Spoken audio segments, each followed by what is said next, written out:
എല്ലാവർക്കും നമസ്കാരം. കഴിഞ്ഞ വീഡിയോയിൽ നമ്മൾ അഗന്ന സൂത്രയെ പറ്റിയും ഗൗതമ ബുദ്ധൻ്റെ അഭിപ്രായത്തിൽ എങ്ങനെയാണ് വർണ്ണവ്യവസ്ഥ ഉണ്ടായത് എന്നും എന്തുകൊണ്ടാണ് ക്ഷത്രിയർ വർണ്ണവ്യവസ്ഥയിൽ ഒന്നാമത് വരുന്നത് എന്നും കണ്ടു. ഇന്നത്തെ വീഡിയോയിൽ നമ്മൾ പരിശോധിക്കുന്നത് ബുദ്ധൻ വർണ്ണവ്യവസ്ഥയെ എങ്ങനെ സമീപിച്ചു എന്നതാണ്. ജാതി വർണ്ണവ്യവസ്ഥകൾ സമൂഹത്തിന് ആവശ്യമില്ല എന്ന് പറഞ്ഞ് ബുദ്ധൻ അവയെ നിരോധിക്കുകയോ നിരോധിക്കാൻ മറ്റുള്ളവരെ ഉപദേശിക്കുകയോ ചെയ്തോ, അതോ തൻ്റേതായ വിശദീകരണങ്ങൾ നൽകി വർണ്ണവ്യവസ്ഥയെ നിലനിർത്തുകയാണോ ബുദ്ധൻ ചെയ്തത് എന്ന് നമുക്ക് നോക്കാം. ബുദ്ധൻ വർണ്ണവ്യവസ്ഥയെപ്പറ്റി പറഞ്ഞിട്ടുള്ള 7 സൂത്രങ്ങളാണ് പാലി പ്രമാണ ഗ്രന്ഥങ്ങളായ ത്രിപീഠകങ്ങളിലുള്ളത്. അഗന്ന സൂത്ര, കണ്ണകത്തല സൂത്ര, അസ്സലായന സൂത്ര, യസുകരി സൂത്ര, വച്ചഗോത്ത സൂത്ര, പുഗ്ഗല സൂത്ര, ഖത്തിയ സൂത്ര, മധുര സൂത്ര എന്നിവയാണത്. ഇതിൽ ഈ മധുര സൂത്ര എന്നത് ശരിക്കും ബുദ്ധഭിക്ഷുവായ അത് ബുദ്ധൻ്റെ ശിഷ്യനായ മഹാകച്ചാനൻ എന്നു പേരുള്ള ബുദ്ധഭിക്ഷു മധുരയിലത്തെ രാജാവായ അവന്തിപുത്രന് നൽകുന്ന ഉപദേശമാണ്. ബാക്കിയെല്ലാം ബുദ്ധൻ തന്നെ ഉപദേശിച്ചിട്ടുള്ള കാര്യങ്ങളാണ്. ഈ സൂത്രങ്ങൾ പലതും വളരെ വലുതായതുകൊണ്ടും നമ്മൾ ഈ വീഡിയോയിൽ പരിശോധിക്കാൻ പോകുന്നത് ബുദ്ധൻ വർണ്ണവ്യവസ്ഥ എങ്ങനെ സമീപിച്ചു എന്ന കാര്യത്തെപ്പറ്റി ആയതുകൊണ്ടും ഈ സൂത്രങ്ങൾ പൂർണ്ണമായിട്ടും വായിച്ച് അതിലെ ഓരോരോ വാചകങ്ങളും വിവർത്തനം ചെയ്യുന്നതിലേക്ക് ഞാൻ കടക്കുന്നില്ല. പകരം വർണ്ണവ്യവസ്ഥയെപ്പറ്റി പറഞ്ഞ കാര്യങ്ങൾ മാത്രം പരിശോധിക്കാം. അതുകൂടാതെ ഈ സൂത്രങ്ങളിലെ ഓരോ പേജുകളിലെ ഫോട്ടോകളും അതോടൊപ്പം ഈ സൂത്രങ്ങളിലെ പ്രധാനപ്പെട്ട ഉപദേശങ്ങളുടെ ചുരുക്കവും ഞാൻ ചേർക്കാം. ആദ്യമായിട്ട് നമുക്ക് കണ്ണകത്തല സൂത്രയിലേക്ക് കിടക്കാം. കണ്ണകത്തല സൂത്ര എന്നത് ത്രിപീഠക ഗ്രന്ഥങ്ങളിലെ സൂത്രപീഠികയിലെ മധ്യമനികായത്തിൽ വരുന്ന ഗ്രന്ഥമാണ്. ഇതിൽ പറയുന്ന കോൺവെർസേഷൻ നടക്കുന്നത് ബുദ്ധൻ ഉജ്ജുന്ന എന്ന സ്ഥലത്തിനടുത്തുള്ള കണ്ണകത്തല എന്ന ഡിയർ പാർക്ക് താമസിക്കുന്ന സമയത്തായിരുന്നു.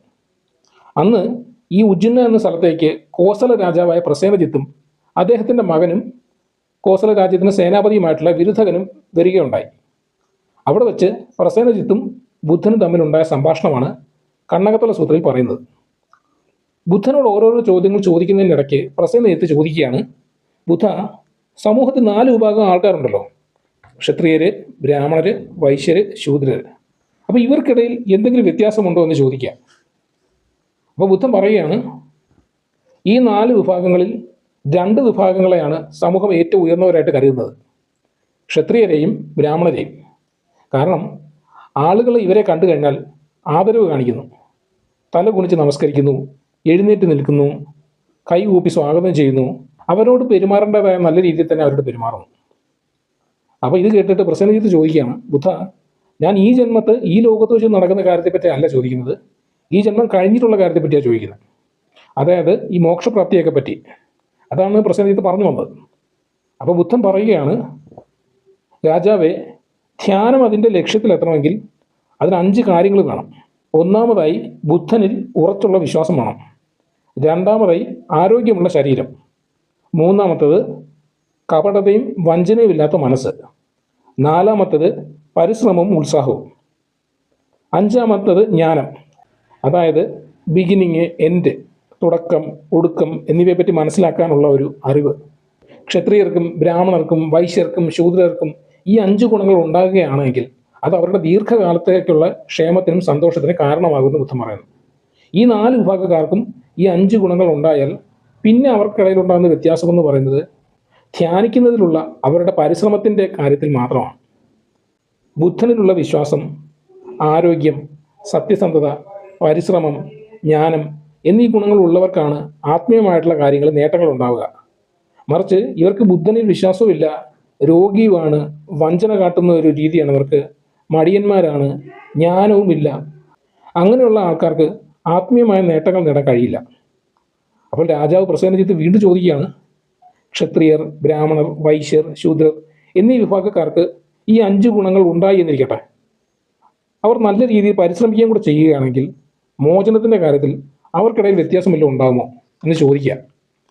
അതായത് ക്ഷത്രിയർക്ക് ആദ്യം, പിന്നീട് അതിനുശേഷം ബ്രാഹ്മണർ, അങ്ങനെയൊക്കെ പറയുന്നത്. അതായത് ഇവർ വ്യത്യസ്തമായിട്ടുള്ള ലൈഫ് സ്റ്റൈലും ജീവിതങ്ങളും തൊഴിലുകൾ ചെയ്യുന്ന ആൾക്കാരാണല്ലോ. അപ്പം അവർക്കിടയിൽ അങ്ങനത്തെ എന്തെങ്കിലും പ്രശ്നങ്ങൾ വല്ലതും ഉണ്ടാകുമോ എന്നുള്ള അറിയാൻ കാര്യം പ്രസേനജിത്ത് ചോദിക്കുക. അപ്പം ബുദ്ധൻ പറയുകയാണ്, ഈ 4 വിഭാഗക്കാർക്കും ഈ 5 ഗുണങ്ങളും ഉണ്ടായി അവർ നല്ല രീതിയിൽ പരിശ്രമിക്കുക കൂടെ ചെയ്യുകയാണെങ്കിൽ അപ്പോൾ പിന്നെ അവരുടെ മോചനത്തിൽ യാതൊരു വ്യത്യാസം ഉണ്ടാവില്ല. ശ്രമവും പരിശ്രമവും കൊണ്ട് ജ്ഞാനം ലഭിച്ചാൽ ഒരാളുടെ മോചനത്തിന് മറ്റൊരാളുടെ മോചനത്തിനും വ്യത്യാസമൊന്നും ഉണ്ടാകത്തില്ല എന്ന് ബുദ്ധൻ പറയുകയാണ്. കണ്ണകത്തന സൂത്രം ഇപ്പം നമ്മൾ വായിച്ചു. കണ്ണകത്തന സൂത്രയിൽ ബുദ്ധൻ ഉപദേശിക്കുന്ന പ്രധാന കാര്യങ്ങൾ ഞാൻ ഈ ഫോട്ടോയിൽ കാണിക്കുന്നുണ്ട്. നിങ്ങൾ ആ ഫോട്ടോയിൽ കൊടുത്തിരിക്കുന്നത് വായിക്കാം. കണ്ണകത്തന സൂത്രയിൽ ബുദ്ധൻ ഈ വർണ്ണവ്യവസ്ഥ എന്നത് സമൂഹത്തിൽ ആവശ്യമില്ലാത്ത ഒന്നാണ് എന്ന് ഉപദേശിക്കുകയോ അതിനെ ഇല്ലായ്മ ചെയ്യാൻ ശ്രമിക്കുകയോ ചെയ്യുന്നുണ്ടോ എന്ന് നോക്കുകയെ ഇല്ല. ബുദ്ധൻ അങ്ങനെ ചെയ്യുന്നേയില്ല. മറിച്ച് ബുദ്ധൻ്റെതായ വിശദീകരണങ്ങൾ നൽകി വർണ്ണവ്യവസ്ഥയെ നിലനിർത്തുകയാണ് ബുദ്ധൻ ചെയ്തിരിക്കുന്നത്. അടുത്തതായിട്ട് നമുക്ക് അസലായന സൂത്രയിലേക്ക് കടക്കാം. അസലായന സൂത്ര എന്നത് പാലി പ്രമാണ ഗ്രന്ഥങ്ങളായ ത്രിപീഠകങ്ങളിലെ സൂത്രപീഠികയിലെ മജ്ജിമ നികായയിൽ പെടുന്ന ഒരു സൂത്രമാണ്. ഇതിൽ പറയുന്ന കോൺവെർസേഷൻ നടക്കുന്നത് ബുദ്ധൻ ശ്രാവസതിയിലെ ജേതവനത്തിൽ അനാഥ പിണ്ഡികൻ എന്ന പേരുള്ള വ്യക്തിയുടെ ആശ്രമത്തിൽ താമസിക്കുന്ന സമയത്തായിരുന്നു. ഒരിക്കൽ അവിടുത്തെ കുറേ ബ്രാഹ്മണർ ചേർന്ന് ആ നാട്ടിലെ പണ്ഡിതനായ അസലായനൻ എന്ന പേരുള്ള യുവാവിനെ ചെന്ന് കണ്ടിട്ട് പറഞ്ഞു, ബുദ്ധനുമായി അസലായനൻ സമ്മതിക്കണമെന്ന്. കാരണം ബുദ്ധൻ പറയാറുണ്ടത്രേ 4 വർണ്ണങ്ങളിൽ പെട്ടവർക്കും ശുദ്ധി ലഭിക്കാമെന്ന്. അപ്പോൾ ഈ അസലായനൻ അവരോട് പറയുകയാണ്, ബുദ്ധൻ തത്വങ്ങൾ പറഞ്ഞ് സമ്മതിക്കുന്ന ഒരാളാണെന്നും അതുകൊണ്ട് തന്നെ ബുദ്ധനുമായി സമ്മതിക്കാൻ തനിക്ക് താല്പര്യമില്ല എന്നും അസലായനൻ ഈ പറഞ്ഞുകൊണ്ട് വന്ന ആൾക്കാരോട് പറയാം. അദ്ദേഹം പലതവണ ഇവരോട് പറഞ്ഞു, എനിക്ക് താല്പര്യമില്ല, ബുദ്ധനുമായിട്ട് സമ്മതിക്കാൻ എനിക്ക് താല്പര്യമില്ല എന്ന് അസലായനൻ പലതവണ പറഞ്ഞു. പക്ഷേ അവരുടെ നിർബന്ധം കാരണം അവസാനം അസലായനൻ സംവാദത്തിന് സമ്മതിക്കുകയാണ്. സംവാദത്തിന്റെ തുടക്കത്തിൽ അസലായനൻ ബുദ്ധനോട് ചോദിക്കുകയാണ്, ബുദ്ധ, ബ്രാഹ്മണർ പറയുന്നു ബ്രാഹ്മണരാണ് ഏറ്റവും ഉയർന്ന ജാതിയെന്നും മറ്റ് ജാതികൾ താഴ്ന്നവരാണ് എന്നും ബ്രാഹ്മണരാണ് ശുദ്ധിയുള്ളവർ, മറ്റുള്ളവർ ശുദ്ധിയില്ലാത്തവരാണ്, ബ്രാഹ്മണ ബ്രഹ്മാവിൻ്റെ വായിൽ നിന്ന് ജനിച്ചു എന്നൊക്കെ. ഇതിനെപ്പറ്റി ബുദ്ധൻ എന്താണ് പറയാനുള്ളത് എന്ന് അസലായനൻ ബുദ്ധനോട് ചോദിക്കുക. അപ്പം ബുദ്ധൻ മറുപടി പറയുകയാണ്, ബ്രാഹ്മണ സ്ത്രീകൾക്ക് മാസവരി അതായത് മെൻസസ് ഉണ്ടാകുന്നു, അവരും ഗർഭം ധരിക്കുന്നു, കുഞ്ഞിനെ പ്രസവിക്കുന്നു, കുഞ്ഞുങ്ങളെ പാലൂട്ടുന്നു. അതായത് അവർ സാധാരണ സ്ത്രീകളെ പോലെ തന്നെയാണ് കുട്ടികൾക്ക് ജന്മം കൊടുക്കുന്നതും അവരെ വളർത്തുന്നതുമെല്ലാം. അപ്പോൾ പിന്നെ എങ്ങനെയാണ് ബ്രാഹ്മണർ മാത്രം ശുദ്ധരാകുന്നത് എന്ന് ബുദ്ധൻ അസലായനോട് ചോദിക്കുക. ഓരോരോ ഉദാഹരണങ്ങൾ പറഞ്ഞുകൊണ്ട് ബുദ്ധൻ എന്നിട്ട് പറയുകയാണ്, ക്ഷത്രിയരായിക്കോട്ടെ, ബ്രാഹ്മണരായിക്കോട്ടെ, വൈശ്യരായിക്കോട്ടെ, ശൂദ്രരായിക്കോട്ടെ, ജീവികളെ കൊല്ലാതെയും മോഷണം ചെയ്യാതെയും ലൈംഗികമായിട്ടുള്ള തെറ്റുകൾ ചെയ്യാതെയും കള്ളം പറയാതെയും ആളുകളെ തമ്മിൽ പിരിക്കുന്ന തരത്തിലുള്ള വാക്കുകൾ പറയാതെയും കടുപ്പമുള്ള വാക്കുകൾ പറയാതെയും അർത്ഥമില്ലാത്ത വാക്കുകൾ പറയാതെയും മറ്റുള്ളവരുടെ സ്വത്ത് ആഗ്രഹിക്കാതെയും ദുഷ്ടചിന്തകളില്ലാതെയും തെറ്റായ ദർശനമില്ലാതെയും ജീവിച്ചാൽ അവർ മരിച്ച ശേഷം നല്ല ഒരു സ്ഥലത്തെത്തും. സ്വർഗം എന്നൊക്കെ പറയുന്ന പോലെ നല്ലൊരു സ്ഥലം. മറിച്ചാണെങ്കിൽ ദുരിതമുള്ളൊരു സ്ഥലത്തെത്തുമെന്നും ബുദ്ധൻ പറയുകയാണ്. ആരോടും വിദ്വേഷമില്ലാത്ത മനസ്സും സ്നേഹവും വളർത്താൻ ക്ഷത്രിയർക്കും പറ്റും, ബ്രാഹ്മണർക്കും പറ്റും, വൈശ്യർക്കും പറ്റും, ശൂദ്രർക്കും പറ്റും എന്നും ബുദ്ധൻ അസലായനോട് പറയുക. അതിനുശേഷം ബുദ്ധൻ പറയുകയാണ്, വനത്തിൽ ജീവിച്ചിരുന്ന 7 ബ്രാഹ്മണ സന്യാസിമാരെ പറ്റിയും അവരുടെ ചിന്താഗതിയെ പറ്റിയും അവസാനം അവരെ സമ്മതിച്ച് പരാജയപ്പെടുത്തിയ ദേവല എന്ന പേരുള്ള ഒരു സന്യാസിയെ പറ്റി. ആ വനത്തിൽ ജീവിച്ചിരുന്ന 7 ബ്രാഹ്മണ സന്യാസിമാരെന്ന് വെച്ചെന്നാൽ അവർ ഇതേ വിശ്വാസം വെച്ച് പുലർത്തിയവരായിരുന്നു. അതായത് ബ്രാഹ്മണരായിരുന്നു ഏറ്റവും ഉയർന്ന ജാതി, മറ്റ് ജാതികൾ താഴ്ന്നവരാണ്, ബ്രാഹ്മണരാണ് ശുദ്ധിയുള്ളവർ, മറ്റുള്ളവർക്ക് ശുദ്ധിയില്ല, ബ്രാഹ്മണർ ബ്രഹ്മാവിൻ്റെ വായിൽ നിന്നും ജനിച്ചവരാണ് എന്നൊക്കെയുള്ള ഒരു ചിന്താഗതി വെച്ച് നടന്നവരായിരുന്നു ഈ പറഞ്ഞ 7 ബ്രാഹ്മണ സന്യാസിമാർ. അപ്പം അവരുടെ അടുത്തേക്കാണ് ഈ ദേവല എന്ന പേരുള്ള സന്യാസി കടന്നു വരുന്നത്. പാരമ്പര്യമായി വിശുദ്ധി ലഭിക്കുന്നു എന്ന ആ 7 ബ്രാഹ്മണ സന്യാസിമാരുടെയും വാദത്തിന് ദേവല എന്ന സന്യാസി ഉദാഹരണങ്ങൾ നിർത്തി പൊളിച്ചടുക്കിയ കാര്യത്തെപ്പറ്റിയും ബുദ്ധൻ അസലായനോട് പറയുകയാണ്. അസലായന സൂത്രയിൽ ബുദ്ധൻ ഉപദേശിച്ച പ്രധാന കാര്യങ്ങൾ ഈ ഫോട്ടോയിൽ ഞാനിതാ നിങ്ങൾക്ക് കാണിക്കുകയാണ്. എല്ലാവരും ഒരു നിമിഷം ഒന്ന് നോക്കുക. അസലായന സൂത്രയിലും ബുദ്ധൻ വർണ്ണവ്യവസ്ഥ എന്നത് സമൂഹത്തിന് ആവശ്യമില്ലാത്ത ഒന്നാണ് എന്ന് ഉപദേശിക്കുകയോ ആ വ്യവസ്ഥയെ ഇല്ലായ്മ ചെയ്യുകയോ ചെയ്യുന്നില്ല. മറിച്ച് തൻ്റേതായ വിശദീകരണങ്ങൾ നൽകി ക്ഷത്രിയർ, ബ്രാഹ്മണർ, വൈശ്യർ, ശൂദ്രർ എന്ന വർണ്ണവ്യവസ്ഥയെ നിലനിർത്തുകയാണ് ചെയ്യുന്നത്. അടുത്തതായി നമുക്ക് യസികരി സൂത്രയിലേക്ക് കടക്കാം. യസികരി സൂത്ര എന്നതും പാലി പ്രമാണ ഗ്രന്ഥങ്ങളായ ത്രിപീഠകങ്ങളിലെ സൂത്രപീഠികയിലെ മജ്ജിമ നികായയിൽ പെടുന്ന ഒരു ഗ്രന്ഥമാണ്. യസികരി സൂത്രയിൽ പറയുന്ന കോൺവെർസേഷൻ നടക്കുന്നത് ബുദ്ധൻ ശ്രാവസതിയിലെ ജേതവനത്തിൽ അനാഥ പണ്ഡികന്റെ ആശ്രമത്തിൽ താമസിക്കുന്ന സമയത്തായിരുന്നു. അപ്പോൾ യസികരി എന്ന പേരുള്ള ബ്രാഹ്മണൻ അങ്ങോട്ടേക്ക് വരികയാണ്. യസികരി ബുദ്ധനോട് ചോദിക്കുന്ന ആദ്യത്തെ ചോദ്യം ഇതാണ്. അതായത് ബ്രാഹ്മണർ ഈ സമൂഹത്തിൽ 4 വർണ്ണങ്ങളിൽപ്പെട്ടവർക്കും ഓരോരോ സേവനങ്ങൾ പറഞ്ഞു വെച്ചിട്ടുണ്ട്. അതായത് ഓരോരോ വിഭാഗത്തിൽപ്പെട്ട ആൾക്കാരെയും ആരൊക്കെയാണ് സേവിക്കേണ്ടത് എന്നുള്ള കാര്യമാണ് പറഞ്ഞു വെച്ചിരിക്കുന്നത്. ബ്രാഹ്മണരെ സേവിക്കേണ്ടത് ആരൊക്കെയാണ് എന്ന് നമുക്ക് നോക്കാം. ബ്രാഹ്മണരെ സേവിക്കേണ്ടത് മറ്റ് ബ്രാഹ്മണരും ക്ഷത്രിയരും വൈശ്യരും ശൂദ്രരുമാണ്. ക്ഷത്രിയരെ സേവിക്കേണ്ടത് മറ്റ് ക്ഷത്രിയരും വൈശ്യരും ശൂദ്രരുമാണ്. വൈശ്യരെ സേവിക്കേണ്ടത് മറ്റുള്ള വൈശ്യരും ശൂദ്രരുമാണ്. പക്ഷേ ശൂദ്രരെ സേവിക്കേണ്ടത് ശൂദ്രർ മാത്രമാണ്. അപ്പോൾ ബുദ്ധൻ യസുകേരിയോട് പറയുകയാണ്, ഇത്തരത്തിലുള്ള ഒരു സേവനക്രമം നിശ്ചയിക്കാൻ എല്ലാ മനുഷ്യരും ഈ ബ്രാഹ്മണർക്ക് അധികാരം കൊടുത്തിട്ടൊന്നുമില്ലല്ലോ. ഇത്തരം ഒരു സേവനക്രമം നിർമ്മിക്കുന്നതിന് മുൻപ് ആ ബ്രാഹ്മണർ മറ്റുള്ള എല്ലാ ബ്രാഹ്മണരോടും ശ്രമണരോടും സമ്മതം വാങ്ങിയിട്ടുമില്ല. അത് കഴിഞ്ഞിട്ട് ബുദ്ധൻ പറയുകയാണ്, യസുകരി, നീ എല്ലാവരെയും സേവിക്കണമെന്ന് ഞാൻ പറയില്ല, നീ ആരെ സേവിക്കരുത് എന്ന് ഞാൻ പറയുകയില്ല. ഒരാളെ സേവിക്കുന്നത് വഴി നിന്റെ ഉള്ളിൽ വിശ്വാസം, ധാർമ്മികത, അറിവ്, ദാനശീലം, ജ്ഞാനം എന്നിവ ഉണ്ടാകുകയാണ് എങ്കിൽ അവരെ സേവിക്കുക, അല്ലാത്ത പക്ഷം അവരെ സേവിക്കേണ്ടതില്ല. അത് കഴിഞ്ഞപ്പം യസുകരി അടുത്ത ചോദ്യം ചോദിക്കുക, ബുദ്ധ, ബ്രാഹ്മണർ പറയുന്നത് സമൂഹത്തിലെ 4 വിഭാഗത്തിൽപ്പെട്ട ആൾക്കാർക്കും 4 തരത്തിലുള്ള സമ്പത്തുണ്ടെന്നാണ്. ബ്രാഹ്മണർക്കും ക്ഷത്രിയർക്കും വൈശ്യർക്കും ശൂദ്രർക്കും എല്ലാവർക്കും അവരുടേതായ തരത്തിലുള്ള സമ്പത്തുണ്ടെന്നാണ് ബ്രാഹ്മണർ പറയുന്നത്. ബ്രാഹ്മണന്റെ സമ്പത്ത് എന്നത് ഭിക്ഷാടനം ചെയ്ത് ജീവിക്കുന്നതിലൂടെയാണ്. ഒരു ക്ഷത്രിയന്റെ സമ്പത്ത് എന്നത് ആയുധങ്ങളാണ്, അമ്പും വില്ലും ഉൾപ്പെടെ. ഒരു വൈശ്യന്റെ സമ്പത്ത് എന്നത് കൃഷിയും മൃഗസംരക്ഷണവുമാണ്. ഒരു ശൂദ്രന്റെ സമ്പത്ത് എന്നത് അവൻ്റെ തൊഴിൽ ഉപകരണങ്ങളാണ്. ഇവരാരും തന്നെ തങ്ങൾക്ക് പറഞ്ഞിട്ടുള്ള ഈ സമ്പത്തുകൾ ഉപേക്ഷിക്കാൻ പാടില്ലത്രേ. അപ്പോൾ ബുദ്ധൻ പറയുകയാണ്, ബ്രാഹ്മണ, ഈ 4 തരത്തിലുള്ള സമ്പത്ത് നിശ്ചയിക്കാൻ മുഴുവൻ ലോകവും ബ്രാഹ്മണർക്ക് അനുമതി കൊടുത്തിട്ടൊന്നുമില്ല. ഒരു മനുഷ്യൻ്റെ യഥാർത്ഥ സമ്പത്ത് എന്നത് ധർമ്മമാണ്. പക്ഷേ ലോകത്തുള്ള ആളുകൾ അവനെ തിരിച്ചറിയുന്നത് അവൻ്റെ കുടുംബവും വംശവും നോക്കിയിട്ടാണ് എന്ന് ബുദ്ധൻ പറയുകയാണ്.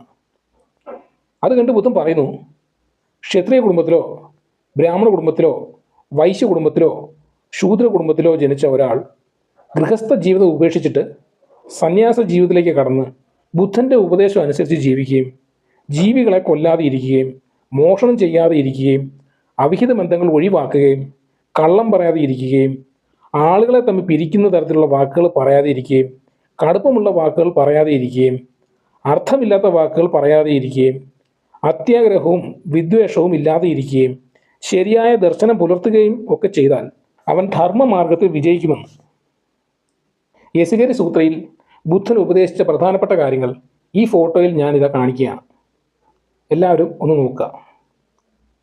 യസുകേരി സൂത്രയിലും ബുദ്ധൻ വർണ്ണവ്യവസ്ഥ എന്നത് സമൂഹത്തിന് ആവശ്യമില്ലാത്ത ഒന്നാണ് എന്ന് ഉപദേശിക്കുകയോ ആ വ്യവസ്ഥയെ ഇല്ലായ്മ ചെയ്യുകയോ ചെയ്യുന്നില്ല. മറിച്ച് തൻ്റേതായ വിശദീകരണങ്ങൾ നൽകി ക്ഷത്രിയർ, ബ്രാഹ്മണർ, വൈശ്യർ, ശൂദ്രർ എന്ന സാമൂഹിക വ്യവസ്ഥയെ നിലനിർത്തുകയാണ് ചെയ്യുന്നത്. അടുത്തതായി നമുക്ക് വച്ചഗോത്ത സൂത്രയിലേക്ക് കടക്കാം. വച്ചഗോത്ത സൂത്ര എന്നത് ത്രിപീഠക ഗ്രന്ഥങ്ങളിലെ സൂത്രപീഠികയിലെ അങ്കൂത്തര നികായത്തിൽ വരുന്ന ഒരു സൂത്രയാണ്. വച്ചഗോത്ത സൂത്രയിൽ പറയുന്ന കോൺവെർസേഷൻ നടക്കുന്നത് ബുദ്ധൻ ശ്രാവസതിയിലെ ജേതവനത്തിൽ താമസിക്കുന്ന സമയത്തായിരുന്നു. അപ്പോൾ വച്ചഗോത്ത എന്നു പേരുള്ള ഒരു പരിവ്രാജകൻ അദ്ദേഹത്തെ കണ്ട് ചോദിക്കുകയാണ്. പരിവ്രാജകൻ എന്ന് പറഞ്ഞാൽ ഒരിടത്ത് നിൽക്കാതെ ആത്മീയമായിട്ടുള്ള അന്വേഷണത്തിന് ഒരു ദേശത്തു നിന്നും മറ്റൊരു ദേശത്തേക്ക് ഇങ്ങനെ സഞ്ചരിച്ചു കൊണ്ടിരിക്കുന്ന വ്യക്തി, അദ്ദേഹമാണ് പരിവ്രാജകൻ. അപ്പോൾ ഈ വച്ചഗോത്രൻ എന്ന പേരിലെ പരിവ്രാജകൻ ഗൗതമ ബുദ്ധനെ കണ്ട് സംസാരിക്കുന്ന ആ ഒരു ഭാഗമാണ് വച്ചഗോത്ത സൂത്രയിൽ വരുന്നത്. വച്ചഗോത്ത ബുദ്ധനോട് ചോദിക്കുകയാണ്, ബുദ്ധ, ദാനം എന്നത് ബുദ്ധനും ബുദ്ധൻ്റെ ശിഷ്യന്മാർക്കും മാത്രമേ കൊടുക്കാവുള്ളൂ? ബുദ്ധനും ബുദ്ധൻ്റെ ശിഷ്യന്മാർക്കും നൽകുന്ന ദാനത്തിന് മാത്രമേ ഫലമുള്ളൂ? മറ്റുള്ളവർക്കും മറ്റുള്ളവരുടെ ശിഷ്യന്മാർക്കും കൊടുക്കുന്ന ദാനങ്ങൾക്ക് ഫലമുണ്ടാകില്ല. അതുകൊണ്ട് മറ്റുള്ളവർക്കും അവരുടെ ശിഷ്യന്മാർക്കും ദാനം കൊടുക്കേണ്ട ആവശ്യമില്ല എന്ന് ബുദ്ധൻ പറഞ്ഞു എന്ന് ഓരോരുത്തർ പറയുന്നുണ്ടല്ലോ, അത് സത്യമാണോ എന്ന് വച്ചഗോത്തൻ ബുദ്ധനോട് ചോദിക്കുകയാണ്. അപ്പോൾ ആ ചോദ്യം കേട്ടിട്ട് ബുദ്ധൻ പറയുകയാണ്, അങ്ങനെയൊന്ന് ഞാൻ പറഞ്ഞിട്ടേ ഇല്ല.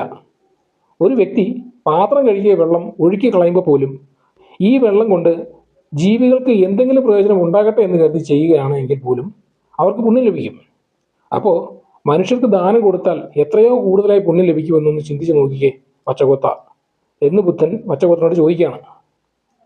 അതിനുശേഷം ബുദ്ധൻ വച്ചഗോത്രനോട് പറയുകയാണ്, എങ്ങനെയുള്ള ആൾക്കാർക്ക് ദാനം നൽകുന്നതാണ് ഏറ്റവും ഫലപ്രദമായിട്ടുള്ളത് എന്ന്.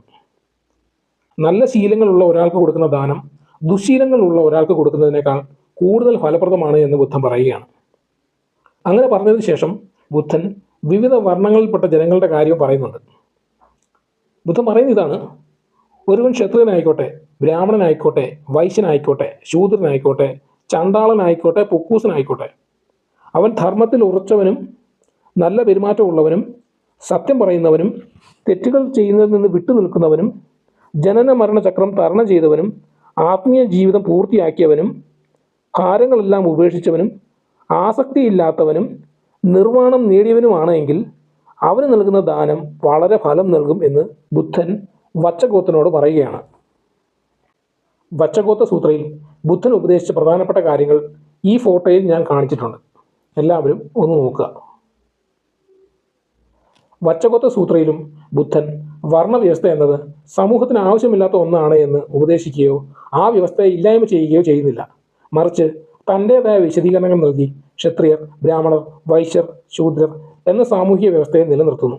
ഒപ്പം ചണ്ടാളരെന്നും പുക്കൂസരെന്നും പേരിൽ 2 വിഭാഗങ്ങളെയും കൂടി പ്രതിപാദിക്കുന്നുണ്ട്. ഗൗതമ ബുദ്ധൻ വർണ്ണവ്യവസ്ഥയെ നിരോധിക്കാൻ കഠിന പ്രയത്നം നടത്തിയിരുന്നു എന്ന് വാദിക്കുന്നവർ തീർച്ചയായും ഈ കാര്യങ്ങളൊക്കെ കൂടെ അറിയേണ്ടതുണ്ട്. അടുത്തതായി നമുക്ക് പുഗ്ഗല സൂത്രയിലേക്ക് കടക്കാം. പുഗ്ഗല സൂത്ര എന്നത് ത്രിപിടകങ്ങളിലെ സൂത്രപീഠികയിലെ ഒരു സൂത്രയാണ്. ഇതിൽ പറയുന്ന കോൺവെർസേഷൻ നടക്കുന്നത് ബുദ്ധൻ ശ്രാവസതിയിൽ താമസിക്കുന്ന സമയത്താണ്. ഒരിക്കൽ കോസല രാജാവായ പ്രസേനജിത്ത് അദ്ദേഹത്തെ കാണാൻ ചെന്നപ്പോൾ ബുദ്ധൻ പ്രസേനജിത്തിനോട് പറയുകയാണ്, ഈ ലോകത്ത് 4 തരത്തിലുള്ള ആൾക്കാരുണ്ട് എന്ന്. 1, ഇരുട്ടിൽ നിന്നും ഇരുട്ടിലേക്ക് പോകുന്നവർ, അതായത് കഷ്ടത നിറഞ്ഞ ജീവിതത്തിൽ നിന്നും വീണ്ടും തെറ്റായ വഴികളിലേക്ക് പോകുന്നവർ. 2, ഇരുട്ടിൽ നിന്നും വെളിച്ചത്തിലേക്ക് പോകുന്നവർ, അതായത് കഷ്ടകരമായ ജീവിതത്തിൽ നിന്നും നല്ല വഴിയിലേക്ക് പോകുന്നവർ. 3, വെളിച്ചത്തിൽ നിന്നും ഇരുട്ടിലേക്ക് പോകുന്നവർ, അഥവാ നല്ല സാഹചര്യത്തിൽ ജനിച്ചിട്ടും തെറ്റായ വഴിയിലേക്ക് പോകുന്നവർ. 4, വെളിച്ചത്തിൽ നിന്നും വെളിച്ചത്തിലേക്ക് പോകുന്നവർ, അതായത് നല്ല ജീവിതം നയിച്ച് കൂടുതൽ ഉത്തമമായ ധർമ്മത്തിലേക്ക് വളരുന്നവർ. ഈ സൂത്രയിലുടനീളം ബുദ്ധൻ ഈ 4 തരം ആൾക്കാരെ പറ്റിയാണ് പറയുന്നത്. അതെന്തൊക്കെയാണ് എന്ന് നമുക്കൊന്ന് പരിശോധിക്കാം. ആദ്യത്തെ ഗ്രൂപ്പ്, അതായത് ഇരുട്ടിൽ നിന്നും ഇരുട്ടിലേക്ക് പോകുന്നവരുടെ കാര്യം, അവരെ പറ്റി ബുദ്ധൻ എന്താണ് പറഞ്ഞത് എന്ന് നമുക്കൊന്ന് നോക്കാം. ഈ സൂത്രം നിങ്ങൾ ഒന്ന് പ്രത്യേകമായിട്ട് നോട്ട് ചെയ്ത് വെക്കുന്നത് നന്നായിരിക്കും. ഈ സൂത്രയും പിന്നെ അതുപോലെ തന്നെ വാണിജ്യ സൂത്ര എന്ന് പറഞ്ഞ വേറൊരു സൂത്രം കൂടെ ഉണ്ട്. പ്രധാനമായിട്ട് ഈ 2 സൂത്രങ്ങൾ, കാരണം തൊഴിലിനെ അടിസ്ഥാനമാക്കിയുള്ള ജാതി വ്യവസ്ഥയുടെയും ജാതി വിവേചനത്തിൻ്റെയും ഉത്ഭവത്തിൽ ബുദ്ധൻ്റെ ഉപദേശങ്ങൾക്കും ബുദ്ധമതത്തിനും വ്യക്തമായ പങ്കുണ്ട് എന്ന് മനസ്സിലാക്കി തരുന്ന 2 പ്രധാന സൂത്രങ്ങളാണ് പുഗ്ഗല സൂത്രയും വാണിജ്യ സൂത്രയും. പുഗ്ഗല സൂത്രയിലും വാണിജ്യ സൂത്രയിലും ഏതൊക്കെ തൊഴിലുകൾ ചെയ്യുന്ന ആൾക്കാരെയാണ് കുറഞ്ഞവരായി ബുദ്ധൻ പറഞ്ഞിരിക്കുന്നതോ, പിൽക്കാലത്ത് ജാതി വ്യവസ്ഥയും ജാതി വിവേചനം ഉണ്ടായ കാലഘട്ടത്തിൽ സമൂഹത്തിലെ ഏറ്റവും പിന്നിലെ തട്ടിലേക്ക് തഴയപ്പെട്ടു പോയ ആൾക്കാർ ആ തൊഴിലുകൾ ചെയ്തിരുന്ന ആൾക്കാർ തന്നെയാണ്. അതുകൊണ്ട് തന്നെ ജാതി വ്യവസ്ഥയുടെ ഉത്ഭവത്തിനും അതിൻ്റെ പ്രചരണത്തിനും ബുദ്ധമതത്തിന് ഒരു പങ്കുമില്ല എന്ന് പറഞ്ഞ് കൈ കഴുകാൻ ബുദ്ധമതക്കാർക്ക് കഴിയില്ല. വ്യക്തമായ തെളിവുകൾ തന്നെയാണ് പുഗ്ഗല സൂത്രയും വാണിജ്യ സൂത്രയും. ഈ 2 സൂത്രകളിലും ഏതൊക്കെ തൊഴിലുകൾ ചെയ്യുന്നതിനെയാണോ ബുദ്ധൻ വിമർശിച്ചത്, പിന്നീട് ഉപജീവനത്തിന് വേണ്ടി ഈ തൊഴിലുകൾ ചെയ്യുന്നത് തുടർന്ന ആൾക്കാർ ആരൊക്കെയാണോ അവർ തന്നെയാണ് ജാതി വ്യവസ്ഥയിൽ ഏറ്റവും പിറകിലായി പോവുകയും ചെയ്തിട്ടുള്ളത്. ആ വിഷയത്തെപ്പറ്റി മറ്റൊരു വീഡിയോ ഞാൻ പറയുന്നതായിരിക്കും. തൽക്കാലം നമുക്ക് പുഗ്ഗല സൂത്രയിലെ ബാക്കി കാര്യങ്ങളിലേക്ക് നോക്കാം. ബുദ്ധൻ പറഞ്ഞ ആദ്യത്തെ വിഭാഗം ആൾക്കാർ, അതായത് ഇരുട്ടിൽ നിന്നും ഇരുട്ടിലേക്ക് പോകുന്ന ആൾക്കാർ, അവരാരൊക്കെയാണെന്ന് നമുക്കൊന്ന് നോക്കാം. ഔട്ട്കാസ്റ്റുകളുടെ കുടുംബം, അതായത് ജാതിപുഷ്ടരായിട്ടുള്ള ആൾക്കാരുടെ കാര്യമാണ് പറയുന്നത് ഔട്ട്കാസ്റ്റുകൾ എന്നുള്ളത്. നമ്മുടെ നാട്ടിലും ഔട്ട്കാസ്റ്റ് എന്നതുകൊണ്ട് ഉദ്ദേശിക്കുന്ന ആരെയാണെന്ന് നമുക്കറിയാമല്ലോ. ഔട്ട്കാസ്റ്റുകളുടെ കുടുംബം, നായാടികളുടെ കുടുംബം, വണ്ടി നിർമ്മിക്കുന്നവരുടെ കുടുംബം, മാലിന്യങ്ങൾ ശേഖരിക്കുന്നവരുടെ കുടുംബം തുടങ്ങിയവയിൽ ജനിക്കുകയും ശരീരം കൊണ്ടും വാക്കുകൊണ്ടും മനസ്സുകൊണ്ടും തെറ്റായ കാര്യങ്ങൾ ചെയ്യുകയും ചെയ്യുന്ന ആൾക്കാർ. അവർ ശരിയായ കാഴ്ചപ്പാടില്ലാത്തവരും ദാനശീലമില്ലാത്തവരുമാണ്. അവർ മറ്റുള്ളവർക്ക് ദോഷം വരണമെന്ന് ആഗ്രഹിക്കുന്നവരാണ്. അവർ മറ്റുള്ളവരെ അവഹേളിക്കുകയും പരിഹസിക്കുകയും ചെയ്യും. അവർ ശ്രമണരെയും ബ്രാഹ്മണരെയും അപമാനിക്കുകയും നിന്ദിക്കുകയും ചെയ്യുന്നു. അവർ ദുഷ്ട സ്വഭാവമുള്ളവരാണ്. അവർ മറ്റുള്ളവരെ ദാനം ചെയ്യുന്നതിൽ നിന്നും തടയാൻ ശ്രമിക്കുന്നു. ഭിക്ഷ ചോദിച്ച് വരുന്നവർക്ക് ഭക്ഷണം നൽകുന്നത് പോലും അവർ തടയുകയാണ്. ഇങ്ങനെയുള്ള ആൾക്കാർ മരിച്ചു കഴിഞ്ഞാൽ അവർ ഭയാനകമായിട്ടുള്ള നരകത്തിൽ തന്നെ വീഴുമെന്ന് ബുദ്ധൻ പറയുന്നു. ശേഷം രണ്ടാമത്തെ ഗ്രൂപ്പ് ആൾക്കാർ, അതായത് ഇരുട്ടിൽ നിന്നും പ്രകാശത്തിലേക്ക് പോകുന്നവർ. അവരെക്കുറിച്ച് പറയുന്നത് ഇതാണ്: ഔട്ട്കാസ്റ്റുകളുടെ കുടുംബം, നായാടികളുടെ കുടുംബം, വണ്ട് നിർമ്മിക്കുന്നവരുടെ കുടുംബം, മാലിന്യങ്ങൾ ശേഖരിക്കുന്നവരുടെ കുടുംബം എന്നിവയിൽ ജനിച്ചെങ്കിലും ശരീരം കൊണ്ടും വാക്കുകൊണ്ടും മനസ്സുകൊണ്ടും നല്ല പ്രവൃത്തികൾ ചെയ്യുകയും നല്ല രീതിയിൽ പെരുമാറുകയും നല്ല വാക്കുകൾ സംസാരിക്കുകയും നല്ല ചിന്തകൾ പുലർത്തുകയും ചെയ്യുന്ന ആൾക്കാർ. അവർ ദാനശീലന്മാരാണ്. നല്ല ഉദ്ദേശത്തോടെയാണ് അവർ മറ്റുള്ളവരെ സഹായിക്കുന്നത്. അവർ ശാന്തമായ മനസ്സുള്ളവരാണ്. അവർ ശ്രമണരെയും ബ്രാഹ്മണരെയും ബഹുമാനിക്കുന്നവരാണ്. അവർ നന്മയുള്ള ജീവിതം പഠിക്കുകയും പാലിക്കുകയും ചെയ്യുന്നവരാണ്. ഇത്തരത്തിലുള്ള ആൾക്കാർ മരിച്ചാൽ അവർ ദേവലോകത്ത് ജനിക്കുമെന്നും ബുദ്ധൻ പറയുകയാണ്. അടുത്തതായി മൂന്നാമത്തെ ഗ്രൂപ്പിനെ കുറിച്ച്, അതായത് വെളിച്ചത്തിൽ നിന്ന് ഇരുട്ടിലേക്ക് പോകുന്നവർ. അവരിൽ പെടുന്ന ആരൊക്കെയാണെന്ന് നമുക്ക് നോക്കാം. ക്ഷത്രിയരുടെ കുടുംബത്തിലോ ബ്രാഹ്മണരുടെ കുടുംബത്തിലോ വലിയ സമ്പന്നരുടെ കുടുംബത്തിലോ ജനിച്ചെങ്കിലും ശരീരം കൊണ്ടും വാക്കുകൊണ്ടും മനസ്സുകൊണ്ടും ദുഷ്പ്രവർത്തികൾ ചെയ്യുന്നവരാണ് അവർ. അവർ ശരിയായ ധർമ്മദർശനമോ ശരിയായ കാഴ്ചപ്പാടോ ഇല്ലാത്തവരും ദാനശീലമില്ലാത്തവരുമാണ്. അവർ ദുഷ്ടചിന്തകൾ ഉള്ളവരാണ്. അവർ ശ്രമണരെയും ബ്രാഹ്മണരെയും അപമാനിക്കുകയും നിന്ദിക്കുകയും ചെയ്യുന്നു. മറ്റുള്ള ധാർമ്മികരായ ആളുകളെയും അവർ പരിഹസിക്കുന്നു. അവർ മറ്റുള്ളവരെ ദ്രോഹിക്കുന്നവരാണ്. മറ്റുള്ള ആളുകൾ ദാനം ചെയ്യുന്നത് തടയാൻ അവർ ശ്രമിക്കുന്നു. ഭിക്ഷ യാചിച്ച് വരുന്നവർക്ക് ഭക്ഷണം പോലും അവർ കൊടുക്കുകയില്ല, അത് തടയുകയും ചെയ്യും. ഇത്തരത്തിലുള്ള ആളുകൾ മരിച്ചു കഴിഞ്ഞാൽ അവർ ഭയാനകമായ നരകത്തിലേക്കാണ് വീഴുന്നത്. അടുത്തതായി നാലാമത്തെ ഗ്രൂപ്പിനെ പറ്റി, അതായത് വെളിച്ചത്തിൽ നിന്ന് വെളിച്ചത്തിലേക്ക് പോകുന്ന ആൾക്കാർ. ക്ഷത്രിയരുടെ കുടുംബത്തിലോ ബ്രാഹ്മണരുടെ കുടുംബത്തിലോ വലിയ സമ്പന്നരുടെ കുടുംബത്തിലോ ജനിച്ചെങ്കിലും ശരീരം കൊണ്ടും വാക്കുകൊണ്ടും മനസ്സുകൊണ്ടും നല്ല പ്രവൃത്തികൾ ചെയ്യുകയും നല്ല രീതിയിൽ പെരുമാറുകയും നല്ല വാക്കുകൾ സംസാരിക്കുകയും നല്ല ചിന്തകൾ വെച്ച് പുലർത്തുകയും ചെയ്യുന്ന ആൾക്കാരാണ് അവർ. അവർ ദാനശീലമുള്ളവരാണ്. അവർ നല്ല ഉദ്ദേശത്തോടെയാണ് ദാനം ചെയ്യുന്നത്. അവർ മനസ്സിൽ ശാന്തതയും കരുണയും ഉള്ളവരാണ്. അവർ ശ്രമണരെയും ബ്രാഹ്മണരെയും ബഹുമാനിക്കുന്നു. അവർ നല്ല ശീലമുള്ള ജീവിതം പഠിക്കുകയും പാലിക്കുകയും ചെയ്യുന്നു. അവർ മറ്റുള്ളവരെ ദാനം ചെയ്യുന്നതിൽ ഒരു കാരണവശാലും തടയുന്നില്ല. ഇത്തരത്തിലുള്ള ആൾക്കാർ മരിച്ചു കഴിഞ്ഞാൽ അവർ സ്വർഗത്തിൽ തന്നെ ജനിക്കും എന്നാണ് ബുദ്ധൻ ഇവിടെ പറഞ്ഞു വെച്ചിരിക്കുന്നത്. അങ്ങനെ പുഗല സൂത്രയിൽ പറഞ്ഞ 4 വിഭാഗം ആൾക്കാരെ പറ്റിയും അവരുടെ ഫെയ്റ്റിനെ പറ്റിയും നമ്മളിപ്പോൾ കണ്ടു.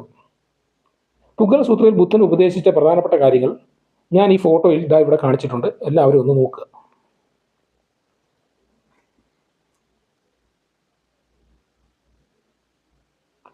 പുഗല സൂത്രയിലും ബുദ്ധൻ വർണ്ണവ്യവസ്ഥ എന്നത് സമൂഹത്തിന് ആവശ്യമില്ലാത്ത ഒന്നാണ് എന്ന് ഉപദേശിക്കുകയോ ആ വ്യവസ്ഥയെ ഇല്ലായ്മ ചെയ്യുകയോ ചെയ്യുന്നില്ല.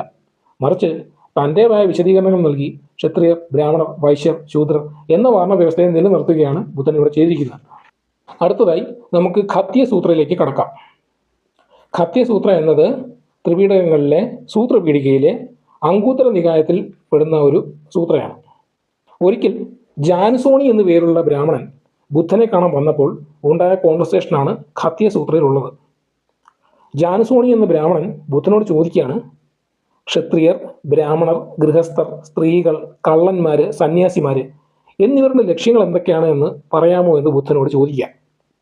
അപ്പോൾ ബുദ്ധൻ മറുപടി പറയുകയാണ്, ക്ഷത്രിയരുടെ ലക്ഷ്യം എന്നത് സമ്പത്താണ്. അവരുടെ പ്രധാന ശ്രദ്ധ ജ്ഞാനത്തിലേക്കാണ്. അവർ കൂടുതൽ ആഗ്രഹിക്കുന്നത് ശക്തിയും അധികാരവുമാണ്. അവർ ഉറച്ചു നിൽക്കുന്നത് അവരുടെ അധീനതയിലുള്ള ഭൂമിയിലും അവർ ഭരിക്കുന്ന രാജ്യത്തിലുമാണ്. അവരുടെ അന്തിമ ലക്ഷ്യം എന്നത് ഭരണാധികാരമാണ് എന്നും ബുദ്ധൻ പറയുന്നു.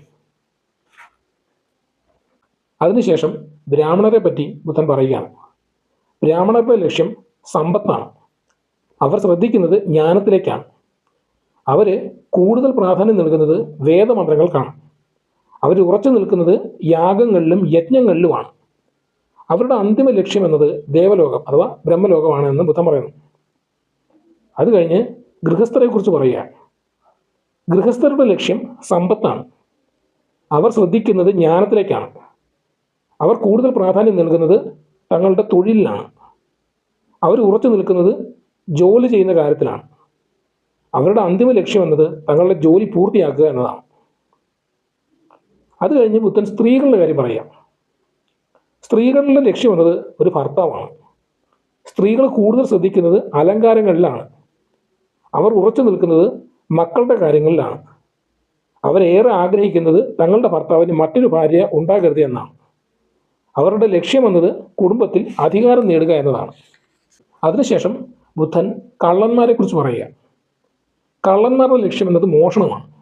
അവർ ശ്രമിക്കുന്നത് ഒളിക്കാൻ പറ്റിയ നല്ല സ്ഥലങ്ങളുണ്ടോ എന്നാണ് അവർ നോക്കുന്നത്. അവർ കൂടുതൽ ആശ്രയിക്കുന്നത് ആയുധങ്ങളെയാണ്. വാളൊക്കെ പോലെയുള്ള ആയുധങ്ങളെയാണ് കള്ളന്മാർ കൂടുതൽ ആശ്രയിക്കുന്നത്. അവർ ഉറച്ചു നിൽക്കുന്നത് അന്ധകാരത്തിലാണ്. അവരുടെ ലക്ഷ്യം പിടിക്കപ്പെടാതെ മറിഞ്ഞിരിക്കുക എന്നുള്ളതാണ്. ശേഷം ബുദ്ധൻ സന്യാസിമാരെ കുറിച്ച് പറയുന്നു. സന്യാസിമാരുടെ ലക്ഷ്യമെന്നത് ക്ഷമയും സൗമ്യതയുമാണ്. അവർ ശ്രദ്ധിക്കുന്നത് ജ്ഞാനത്തിലേക്കാണ്. അവർ കൂടുതൽ ശ്രദ്ധിക്കുന്നത് നല്ല ശീലങ്ങളിലും നല്ല പെരുമാറ്റങ്ങളിലുമാണ്. അവർ ഉറച്ചു നിൽക്കുന്നത് സ്വന്തമായി ഒന്നും കൈവശം വെക്കാതെ ഇരിക്കുക എന്നതിലാണ്. അവരുടെ അന്തിമ ലക്ഷ്യം എന്നത് നിർവ്വാണം അഥവാ മോക്ഷപ്രാപ്തി എന്നതാണ് എന്നും ബുദ്ധൻ പറയുന്നു. നമ്മളങ്ങനെ ഖത്തിയ സൂത്രയും വായിച്ചു. ഖത്തിയ സൂത്രയിൽ ബുദ്ധൻ ഉപദേശിച്ച പ്രധാനപ്പെട്ട കാര്യങ്ങൾ ഞാനിത് ഈ ഫോട്ടോയിൽ കാണിച്ചിട്ടുണ്ട്. ഖത്തിയ സൂത്രയിലും ബുദ്ധൻ വർണ്ണവ്യവസ്ഥ എന്നത് സമൂഹത്തിന് ആവശ്യമില്ലാത്ത ഒന്നാണ് എന്ന് ഉപദേശിക്കുകയോ ആ വ്യവസ്ഥയെ ഇല്ലായ്മ ചെയ്യുകയോ ചെയ്യുന്നില്ല. മറിച്ച് വർണ്ണവ്യവസ്ഥ അനുസരിച്ചുള്ള തൊഴിലുകളെ അനുകൂലിക്കുകയാണ് ചെയ്യുന്നത്. അതിൻ്റെ ഉദാഹരണമാണ് കുറച്ച് മുമ്പേ ക്ഷത്രിയരുടെ തൊഴിലിനെ കുറിച്ചും ബ്രാഹ്മണരുടെ തൊഴിലിനെ കുറിച്ചും അവരുടെ ആഗ്രഹങ്ങളെക്കുറിച്ചും അവരെന്താണ് ലക്ഷ്യം വെക്കുന്നതിനെ കുറിച്ചുമൊക്കെ ബുദ്ധൻ ഈ പറഞ്ഞു വെച്ചിരിക്കുന്നത്. അതിൻ്റെ ഉദാഹരണമാണ്. അടുത്തതായി നമുക്ക് മധുര സൂത്രയിലേക്ക് കിടക്കാം. ഞാൻ മുൻപ് പറഞ്ഞതുപോലെ ഈ സൂത്ര എന്നത് യഥാർത്ഥത്തിൽ ബുദ്ധൻ ഉപദേശിക്കുന്ന സൂത്രം അല്ല, മറിച്ച് ബുദ്ധഭിക്ഷുവായ മഹാകച്ചായനൻ എന്നു പേരുള്ള ബുദ്ധഭിക്ഷു അന്നത്തെ മധുരയുടെ രാജാവായിട്ടുള്ള അവന്തിപുത്രൻ നൽകുന്ന ഉപദേശമാണ്. ബുദ്ധഭിക്ഷുക്കൾ വർണ്ണവ്യവസ്ഥയോട് എടുത്ത നിലപാട് എന്തായിരുന്നു എന്ന് മനസ്സിലാക്കാൻ നമുക്ക് ഈ സൂത്രയിലൂടെ കഴിയും. അവന്തിപുത്രൻ മഹാകച്ചായനോട് ചോദിക്കുന്ന ചോദ്യം ഇതാണ്. അതായത് ബ്രാഹ്മണർ പറയുന്നുണ്ടല്ലോ, ബ്രാഹ്മണർ മാത്രമാണ് ഏറ്റവും ഉയർന്ന ജാതി, മറ്റു ജാതികൾ താഴ്ന്നവരാണ്, ബ്രാഹ്മണർക്ക് മാത്രമേ ശുദ്ധിയുള്ളൂ, മറ്റുള്ളവർക്ക് ശുദ്ധിയില്ല, ബ്രാഹ്മണർ ബ്രഹ്മാവിൻ്റെ വായിൽ നിന്ന് ജനിച്ചു എന്നൊക്കെ. ഇതേപ്പറ്റി എന്താണ് ഭിക്ഷു മഹാകച്ചായനൻ്റെ അഭിപ്രായമെന്ന് അവന്തിപുത്രൻ ചോദിക്കുക. അപ്പോൾ മഹാകച്ചായനൻ പല ഉദാഹരണങ്ങൾ പറഞ്ഞുകൊണ്ട് രാജാവിന് ഉപദേശം നൽകുന്ന ഭാഗമാണ് ഇവിടെ കാണുന്നത്. മഹാകച്ചായനൻ പറയുകയാണ്, ഒരാൾ ക്ഷത്രിയനായിക്കോട്ടെ, ബ്രാഹ്മണനായിക്കോട്ടെ, വൈശ്യനായിക്കോട്ടെ, ശൂദ്രനായിക്കോട്ടെ, അയാളുടെ പക്കൽ ധനവും സമ്പത്തും ഉണ്ടായാൽ മറ്റു ജാതികളിലുള്ളവർ അയാളെ ആദരിച്ച് സേവിക്കുകയും വിനീതമായി അയാളോട് പെരുമാറുകയും ചെയ്യുന്നു. ഈ സാഹചര്യത്തിൽ ഈ 4 ജാതികളും ഒരുപോലെയാണ്. പിന്നീട് അദ്ദേഹം പറയുകയാണ്, ക്ഷത്രിയരായിക്കോട്ടെ, ബ്രാഹ്മണരായിക്കോട്ടെ, വൈശ്യരായിക്കോട്ടെ, ശൂദ്രരായിക്കോട്ടെ, ജീവികളെ കൊല്ലുകയും മോഷണം നടത്തുകയും ലൈംഗികമായ തെറ്റുകൾ ചെയ്യുകയും കള്ളം പറയുകയും ആളുകളെ തമ്മിൽ പിരിക്കുന്ന തരത്തിലുള്ള വാക്കുകൾ പറയുകയും കടുപ്പമുള്ള വാക്കുകൾ ഉപയോഗിക്കുകയും അർത്ഥമില്ലാത്ത കാര്യങ്ങൾ പറയുകയും ഒക്കെ ചെയ്യാതെ ജീവിച്ചാൽ അവർ മരിച്ച ശേഷം നല്ല ഒരിടത്ത് ജനിക്കും. മറിച്ചാണ് എങ്കിൽ ദുരിതം നിറഞ്ഞ ഒരിടത്ത് ജനിക്കും. അടുത്തതായി മഹാകച്ചായനൻ കൊടുക്കുന്ന ഉപദേശം ഇതാണ്. അതായത് ക്ഷത്രിയരായിക്കോട്ടെ, ബ്രാഹ്മണരായിക്കോട്ടെ, വൈശ്യരായിക്കോട്ടെ, ശൂദ്രരായിക്കോട്ടെ, വീടുകളിൽ കയറി മോഷണം ചെയ്യുകയോ സമ്പത്ത് കവർന്നു കൊണ്ടുപോവുകയോ വഴിയിൽ കവർച്ച നടത്തുകയോ പരസ്ത്രീ ഗമനം ചെയ്യുകയോ ചെയ്താൽ രാജാവ് അവർക്ക് വധശിക്ഷ വിധിക്കുകയോ പിഴ ചുമത്തുകയോ രാജ്യം വിട്ടു നീക്കുകയോ കുറ്റത്തിന് യോജിച്ച ശിക്ഷ നൽകുകയോ ചെയ്യുന്നു. കാരണം പ്രസ്തുത കുറ്റങ്ങൾ ചെയ്യുന്ന ഒരു വ്യക്തി, അയാൾ ഏത് വിഭാഗത്തിൽപ്പെട്ട വ്യക്തിയാണെങ്കിലും ശരി, അയാൾ തൻ്റെ മുൻസ്ഥാനം, അതായത് ഈ 4 വർണ്ണങ്ങളിൽ ഏതാണോ അത്, ആ സ്ഥാനം നഷ്ടപ്പെടുത്തി ഒരു കള്ളൻ മാത്രമായിട്ട് മാറുന്നു. ശിക്ഷാവിധിയുടെ കാര്യത്തിലും ഈ 4 ജാതികളും ഒരുപോലെയാണ് എന്ന് മഹാകച്ചായനൻ പറയുകയാണ്.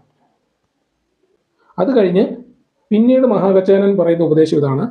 അതായത് ഒരാൾ ക്ഷത്രിയനോ ബ്രാഹ്മണനോ വൈശ്യനോ ശൂദ്രനോ ആയിക്കോട്ടെ, ഗൃഹസ്ഥ ജീവിതം ഉപേക്ഷിച്ച് സന്യാസിയായി മാറുകയും ജീവികളെ കൊല്ലാതെ, മോഷണം ചെയ്യാതെ, കള്ളം പറയാതെ, രാത്രി ഭക്ഷണം കഴിക്കാതെ, ഒരു ദിവസത്തിൽ ഒരിക്കൽ മാത്രം ഭക്ഷണം കഴിച്ച് ബ്രഹ്മചര്യം അനുഷ്ഠിച്ച് ധാർമ്മികനും നല്ല സ്വഭാവമുള്ളവനുമായി ജീവിച്ചാൽ മറ്റുള്ളവർ അയാളെ ആദരിക്കുകയും ബഹുമാനിക്കുകയും ചെയ്യും. കാരണം അവൻ തൻ്റെ പഴയ സ്ഥാനം, അതായത് വർണ്ണവ്യവസ്ഥയിൽ അവൻ്റെ സ്ഥാനം എന്താണോ ആ സ്ഥാനം, ക്ഷത്രിയനാണോ ബ്രാഹ്മണനാണോ വൈശ്യനാണോ ശൂദ്രനാണോ എന്നുള്ള ആ ഒരു സ്ഥാനം അത് ഉപേക്ഷിച്ച് ഒരു സന്യാസി മാത്രമായി മാറുന്നു എന്നാണ് മഹാകച്ചായനൻ പറയുന്നത്. മധുരസൂത്രയിൽ ഭിക്ഷു മഹാകച്ചായനൻ ഉപദേശിച്ച പ്രധാനപ്പെട്ട കാര്യങ്ങൾ ഞാൻ ഈ ഫോട്ടോയിൽ കാണിച്ചിട്ടുണ്ട്. നിങ്ങൾ ഈ ഫോട്ടോയിൽ കൂടെ നോക്കുക. മധുരസൂത്രയിൽ ഭിക്ഷു മഹാകച്ചായനനും വർണ്ണവ്യവസ്ഥ എന്നത് സമൂഹത്തിന് ആവശ്യമില്ലാത്ത ഒന്നാണെന്ന് ഉപദേശിക്കുകയോ അതിനെ നിരോധിച്ച് സമൂഹത്തിലെ ജനങ്ങൾക്കിടയിലെ വിഭജനത്തിനെ ഇല്ലാതാക്കുകയോ ചെയ്യുന്നില്ല. മറിച്ച് പൊള്ളയായ വിശദീകരണങ്ങൾ നൽകി ക്ഷത്രിയർ, ബ്രാഹ്മണർ, വൈശ്യർ, ശൂദ്രർ എന്ന വർണ്ണവ്യവസ്ഥയെ മുന്നോട്ട് വയ്ക്കുകയാണ് ചെയ്യുന്നത്. ഗൗതമ ബുദ്ധനും ബുദ്ധഭിക്ഷുക്കളും വർണ്ണവ്യവസ്ഥയോട് ഏത് തരത്തിലുള്ള നിലപാടാണ് എടുത്തത് എന്ന് നമ്മളിപ്പോൾ ഈ സൂത്രകളിൽ കൂടി കണ്ടു. ഈ സൂത്രകളിൽ ഒന്നിലും തന്നെ ഗൗതമ ബുദ്ധൻ ഈ വർണ്ണവ്യവസ്ഥ എന്നത് ഇത് സമൂഹത്തിലെ ജനങ്ങൾക്കിടയിൽ വിഭജനം സൃഷ്ടിക്കുന്ന അനാവശ്യമായ ഒരു കാര്യമാണ് എന്നും ഇത് നമുക്ക് ആവശ്യമില്ലാത്തതാണ് എന്ന് പറഞ്ഞ് അതിനെ നിർമ്മാർജ്ജനം ചെയ്യുകയോ അതിനെ നിരോധിക്കുകയോ അതിനെ നിരോധിക്കാൻ വേണ്ട ഉപദേശങ്ങൾ സമൂഹത്തിൽ പ്രചരിപ്പിക്കുകയോ യാതൊന്നും തന്നെ ചെയ്യുന്നില്ല.